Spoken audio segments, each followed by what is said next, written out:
o Salmo 23 é provavelmente o salmo mais encontrado nas Bíblias abertas, nas salas das casas e dos escritórios, esse versículo, não julgueis, é o versículo mais citado por todas as pessoas.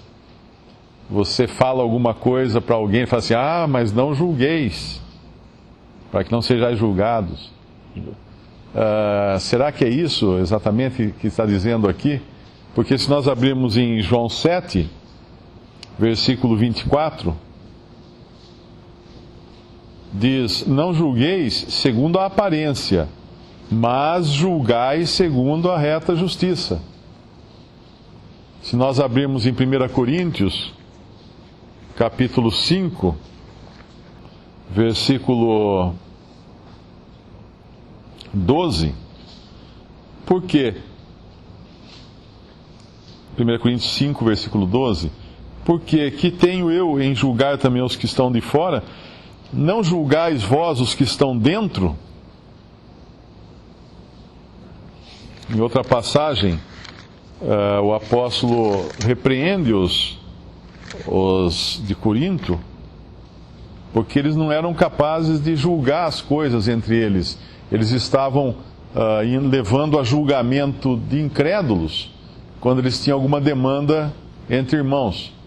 E o apóstolo fala, vocês não sabem que nós vamos julgar até os anjos? E em várias outras passagens, julgai todas as coisas, tem um versículo que o Senhor fala, cautelai-vos da doutrina do fermento dos fariseus, ou seja, eles deviam julgar realmente a doutrina dos fariseus e tomar cuidado com ela. E aqui então, por que seria se não julgueis, para que não sejais julgados?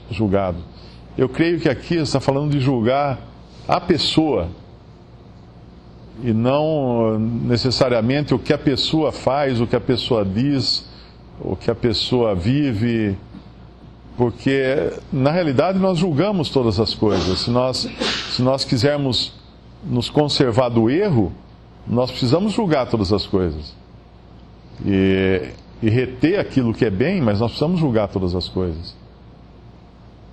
A própria passagem, se nós vamos mais à frente um pouco, no versículo, capítulo 7 mesmo, versículo 15, acautelai-vos, porém, dos falsos profetas, que vêm até vós vestidos como ovelhas, mas interiormente são lobos devoradores. Por seus frutos os conhecereis. Porventura colhem-se uvas dos espinheiros ou figos dos abrolhos? Assim toda árvore boa produz bons frutos, toda árvore má produz frutos maus. Mais à frente, versículo 20, portanto pelos seus frutos os conhecereis. Isso é um juízo também que nós fazemos daqueles que professam crer. Um versículo em Provérbios 18, versículo 17, o que primeiro começa o seu pleito, justo parece, mas vê o seu companheiro e o examina. Para a gente entender essa passagem, que o Senhor está na parte final desse sermão que ele está fazendo no monte, entender isso aqui,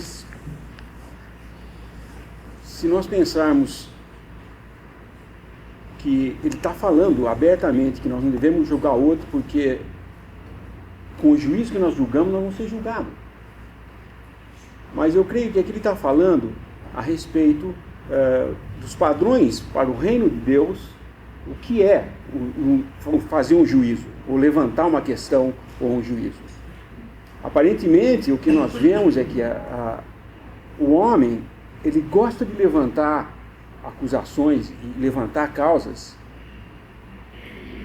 não exatamente para fazer justiça, mas para esconder suas próprias culpas. Então, se eu levanto uma causa, falo, tal pessoa fez tal coisa e falo contra ele, eu viro o foco para o lado dele e os holofotes vão brilhar sobre ele e não sobre mim. Porque se brilhar sobre mim, vai mostrar o que eu sou. Então, muitas pessoas têm, isso é da natureza humana, tem esse recurso de se mostrar justo apontando a falha dos outros. Como se eu apontando a falha dos outros, eu vou parecer mais justo aos olhos de todo mundo. Porque está vendo, ele julga todo mundo. E o que o senhor está falando é exatamente isso. Como é que você pode fazer isso se você tem uma trave no seu olho? Vai falar que tem um cisco no olho do outro? Tira primeiro a trave dos teus olhos, daí você vai lá e ajuda o teu próximo. Nesse sentido, nós sabemos que ele está aqui falando a uma nação que estava numa posição de juízo, julgando todos os outros pela santidade que eles achavam, que eles juravam ter, ou que eles diziam ter, mas que na verdade não tinham, porque eles estavam prestes a crucificar o seu Messias. Como eles podiam dizer que era uma nação santa, se essa nação estava a um passo de entregar o seu Messias para ser crucificado, negar o seu rei e cair em total culminar na total hipocrisia do homem. Nós vemos isso claramente.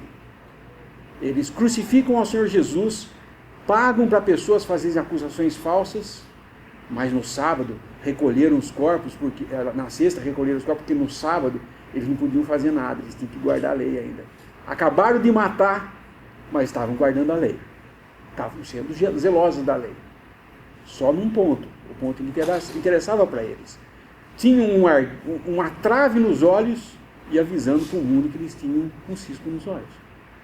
Então, nesse sentido, o senhor está falando aqui, com os juízes que eles estão julgando, vocês vão ser julgados também. E nós sabemos que Israel hoje se encontra numa situação de total desespero, né? Se a gente pode dizer assim, mas de constante temor, porque a cada dia que passa, mais e mais o mundo se vira contra eles. Eles têm uma nação, mas não têm uma nação, porque a qualquer momento eles podem ser dizimados da face da terra, porque é um povo pequeno que está num lugarzinho de intensa briga. Mas isso aconteceu porque era uma nação soberba, hipócrita, julgando os outros, não se misturando com os outros e eles mesmos, rejeitando aquele que era o único que podia trazer justiça para esse mundo. Porque agora ele vai falar mais à frente sobre os falsos profetas, ele fala de pelas obras conhecereis. Ué, mas se ela acabou de falar para não julgar, ele está falando para você, julgue então pelas obras. Nós temos que julgar então as pessoas, ou não temos? Mas o que ele está dizendo aqui é outra coisa. Ele está dizendo, os falsos profetas virão dizendo-se alguma coisa, mas negando tudo que eles estão falando, pelas suas obras. Outra vez ele está falando da trave no olho deles. Ele está alertando aos seus discípulos e àqueles que estão ouvindo a ele agora, de que virão, sim, como diz aqui, lobos vestidos com pele de ovelhas. No versículo 15. Cautelai-vos, porém, dos falsos profetas, que vêm até vós vestidos como ovelhas, mas interiormente são lobos devoradores. Esses acusam, mas eles mesmos serão acusados diante de Deus naquele dia.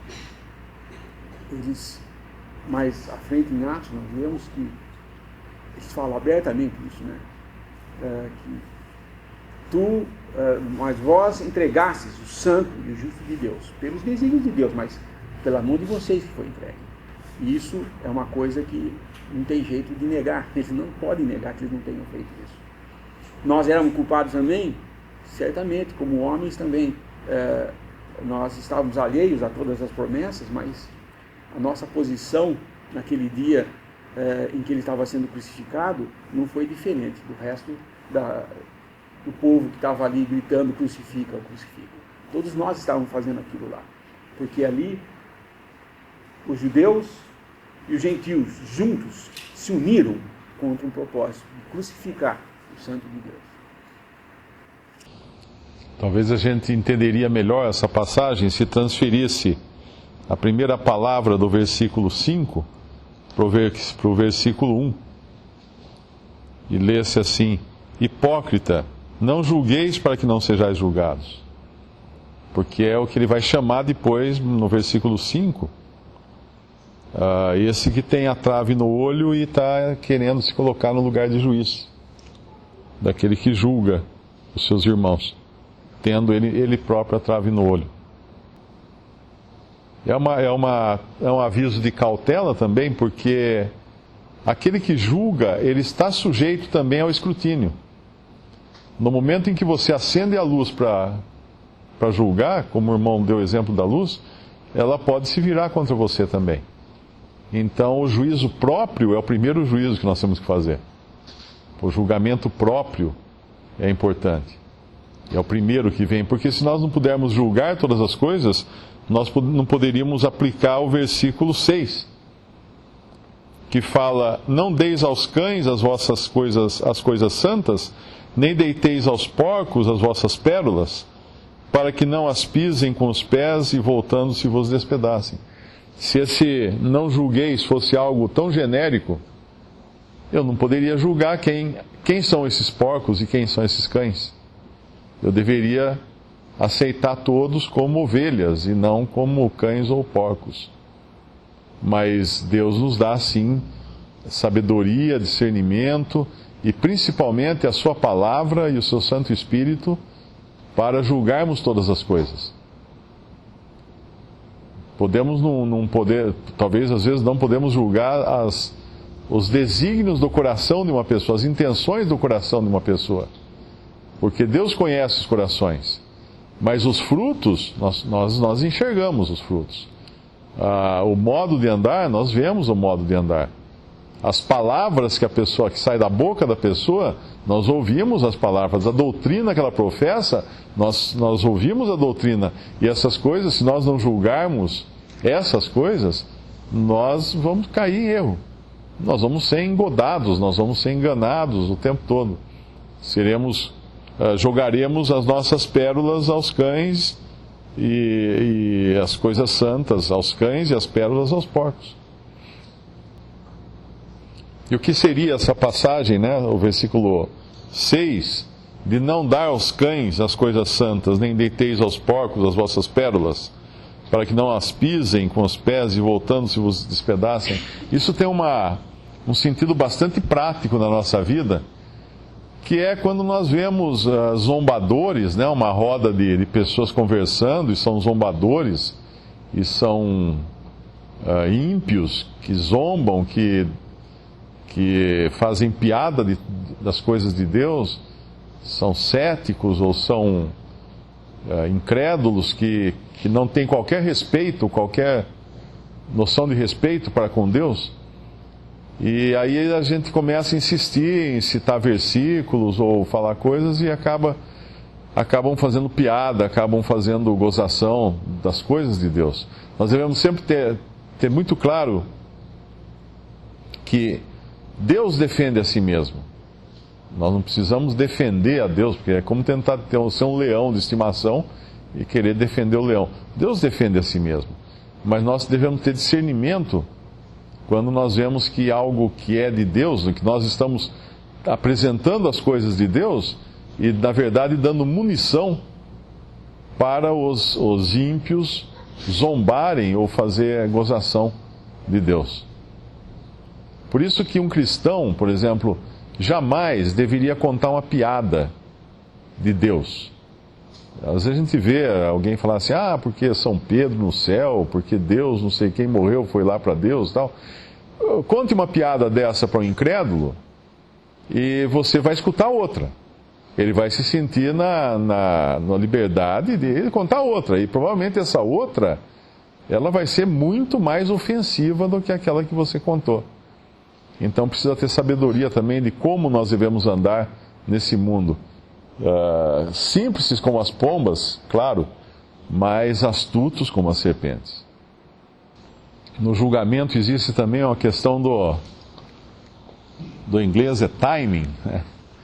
É o momento correto de algum julgamento. Aqui o versículo que você citou, continua no versículo 5, 1 Coríntios 4, versículo 5, portanto nada julgueis antes de tempo, até que o Senhor venha, o qual também trará à luz as coisas ocultas das trevas. Eu creio que isso também é uma demonstração para nós, no sentido de não sermos apressados no juízo. Quando Natan contou uma historinha da ovelhinha e tal, do homem pobre, Davi foi muito rápido em julgar. Seja morto tal homem. Aí Natan falou assim, você é o homem. Porque na verdade o que ele estava contando era uma parábola, ou uma alegoria, uma figura do que o próprio Davi tinha feito, de roubar a ovelha do seu próximo, e ele tinha feito isso. Ele não percebeu que no fim ele deu a sentença para si mesmo, seja morto tal homem. Então a cautela no juízo também é importante. Tem um versículo que fala assim, a ninguém imporás as mãos precipitadamente. E outra passagem fala, tem uma relacionada a essa, não diga é santo antes de examinar. Não diga algo é santo, ou alguém é santo, antes de examinar bem. Isso é importante. Quem tem algum tempo de vida, né, cristã, sabe quantas vezes fez besteira porque disse precipitadamente, não digas precipitadamente é santo, porque disse precipitadamente é santo. Ou seja, qualquer coisa ou qualquer situação, fala assim, não, isso é bom. Sem examinar direitinho todas as variáveis, sem ponderar, sem orar a respeito, e às vezes conhecer uma pessoa também que parece que uma coisa maravilhosa, né?